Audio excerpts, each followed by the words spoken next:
The beginning of our shahada is La ilaha. La ilaha illallah. La ilaha. No to the false gods.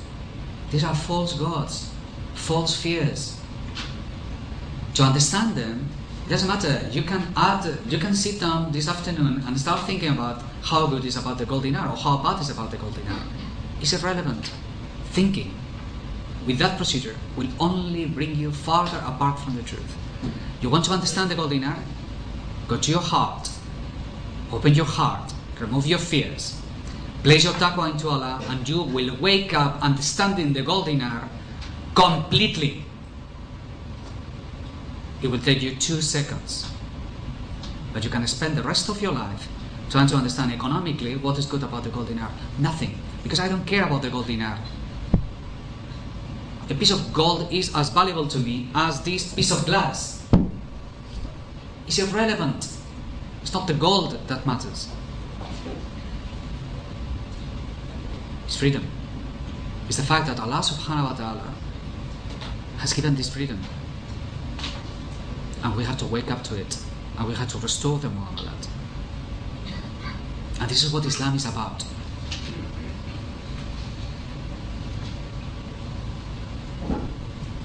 There is only one little question left for today's session. So in these remaining 10 minutes, I want to discuss with you a key fundamental issue, which is the question of riba. You have to know before I start that riba has been redefined, misinterpreted, twisted around in order to fit Islamic banking into the picture. So they have 2 definitions of riba. One is false, one is true. One is a classical one. I'm going to use Ibn Rushd. The other one, it comes originally from a man called Rashid Rida. He was the one who formulated this idea of riba al-Nasiah equal to interest. A complete re-evaluation of the traditional concepts of it. Anyway, there is a booklet that I think I have brought some copies here regarding the fatwa on banking. It contains the classical definition. It's outside. Yes, outside. It's available. 10 copies then. 10 copies of it. This contains the classical definition of riba taken from Maliki scholars. But I also added Ibn Rushd just for the matter of covering all the elements of ijtihad, so that to show you that there is no questions here. This is the ijma of the classical authorities. Riba essentially is not interest. It's a lot more than interest. Riba is any increment. Riba means increase. Any increment between the value of the goods given and the value of the goods received. This is the classical definition taken from Qadi Abu Bakr ibn al-Arabi from Seville, al-Andalus, in his book Ahkamul Qur'an, which is in the Maliki method, but is widely accepted as one of the greatest books on the hukum from Quran. So any increment, any unjustified increment between the value of the goods given and the value of the goods received. The tradition has formulated 2 types of riba. One is riba an-Nasiah and riba al-Fadl. What it means is that there is an increment due to the Nasiah, the deferment, and there is an increase due to the Fadl, the actual increase. So if you increase in a transaction, if you add value to a transaction that cannot have added value, then you are making something haram. If you introduce delay terms, deferment, in a transaction that doesn't allow deferment, then you are doing riba. Essentially, in order to understand and to grasp the basics of riba, explained in this manner, you have to distinguish between exchange, a loan, and a sale or a rent. An exchange, when you exchange gold for gold or silver for silver, is an instant transaction. There is no delay. If you want a delay, then you borrow. So that's a loan, but not an exchange. So you cannot have an exchange with delayed terms. If you, in an exchange, if you add deferment, it's haram. Okay? That's called riba an-Nasiah. If you add an increment in a transaction that doesn't allow increment, like for example, in the case of a loan of money, increment is not allowed. So if I give you 100 dinar, you have to give me 100 dinar. If you make an increase, this is riba al-Fadl. In this case, you have increased not the deferment, but you have increased the material. These are the two types. Now, these are fundamental to understand. These two elements are critical to the very nature in which paper money exists today. Imam Malik was so strict about these matters concerning riba al-Nasiah in particular, because they fear riba al-Nasiah,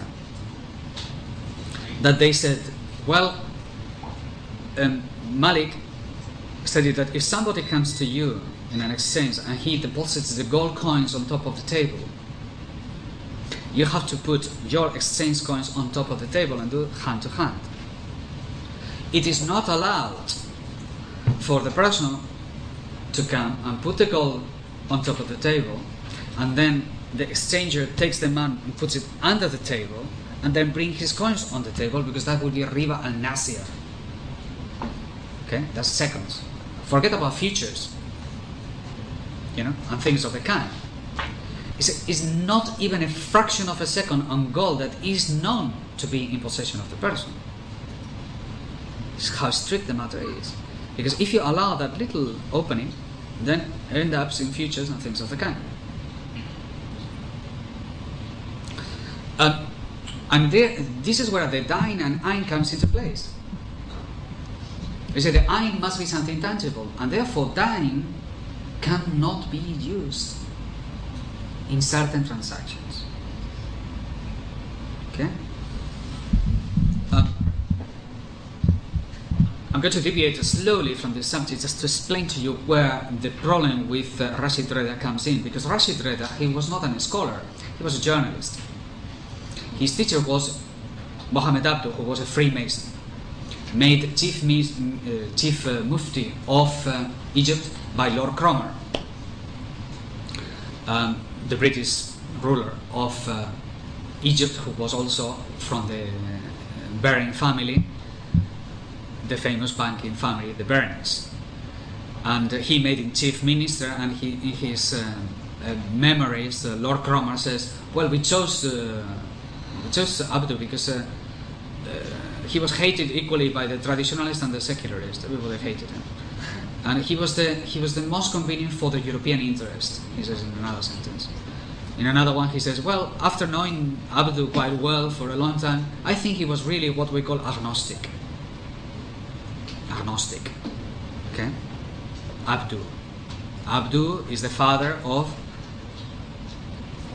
Islamic fundamentalism. It's amazing. He's the father of Osama bin Laden. A Freemason. His teacher was al-Afghani, a Freemason. Then Abdu. Then comes Rashid Reda. And who's the follower of Rashid Reda? Who's the continuer of that? Nobody else except Hassan al-Banna. Hassan al-Banna. I was equally surprised.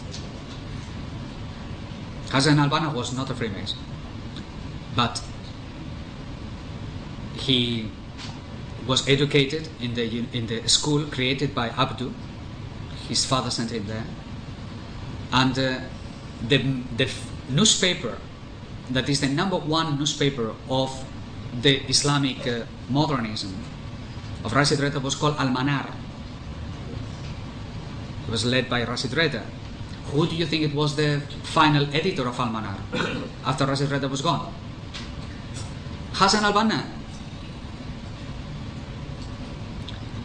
This is Ikhwan al-Muslimin. And what is the greatest contribution of Ikhwan al-Muslimin after 50 years of struggle? Islamic banking. And what are the greatest fatwas of Qardawi? Islamizing Islamic banks left, right and center. What has Ikhwan al-Muslimin done? Islamic banks.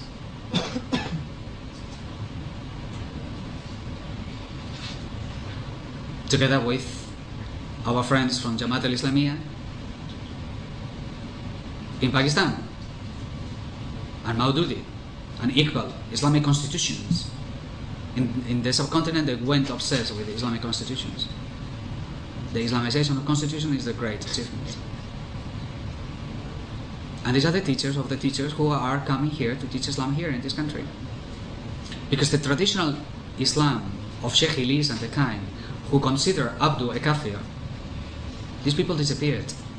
So the irony is that the modernist scholars became traditional scholars in relation to the secular characters. So the people who had before considered already too far away from the deen of Islam, they were now the conservative. The Ikhwan al-Muslimin became the conservative view of Islam. And Jamaat al-Islamiyah is the conservatives.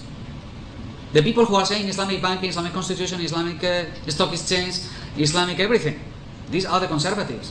Because the other lot say, forget about Islam. So of course, in comparison to them, well, you can say, well, this is better.